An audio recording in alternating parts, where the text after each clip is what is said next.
5 big Arsenal transfer decisions Mikel Arteta and Andrea Berta must iron out.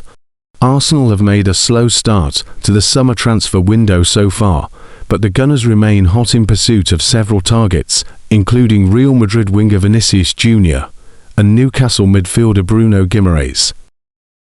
Arsenal sporting director Andrea Berta is currently in the spotlight as the Italian, alongside assistant Maurizio Michele, seeks to execute another big summer transfer window in North London.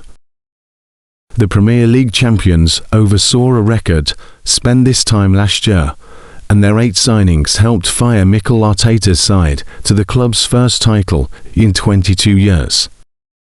Now the onus is on strengthening again, without disrupting the harmony and momentum built at the Emirates Stadium over the past few years. With that in mind, here are 5 big transfer decisions Berta and head coach Arteta need to iron out before the window closes. If Vinicius Jr. arrives, it's safe to assume Gabriel Martinelli will be moved on given the recent signing of Christos Zolis. Arsenal's reported interest in Vinicius is evidently a unique opportunity linked to his uncertain contract situation, Real Madrid. The Gunners have flirted with offloading Martinelli over the past year, but they've struggled to find serious bidders. His valuation is difficult to gauge given he's lacked consistency, but if they were to throw huge cash at Los Blancos for the Brazilian superstar, they would have to find a solution for his compatriot Martinelli. His valuation is difficult to gauge given he's lacked consistency, but if they were to throw huge cash at Los Blancos for the Brazilian superstar, they would have to find a solution for his compatriot Martinelli.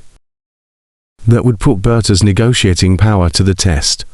Bayern Munich have shown interest in the past and looked at signing Anthony Gordon at the start of the summer, indicating they're open to landing another forward.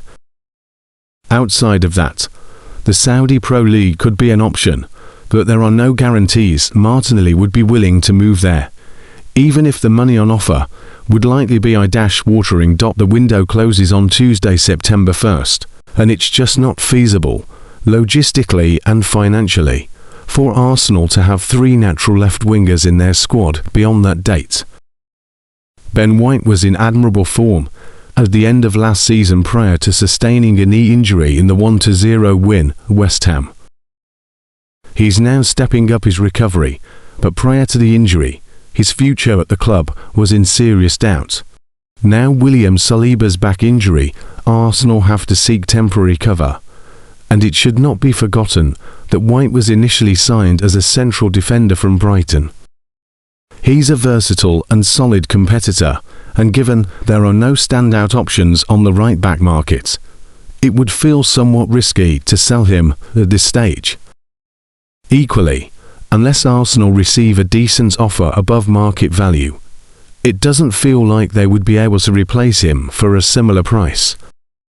Bruno Guimaraes turns 29 in November, so Newcastle reluctant to overpay for the Brazilian midfielder.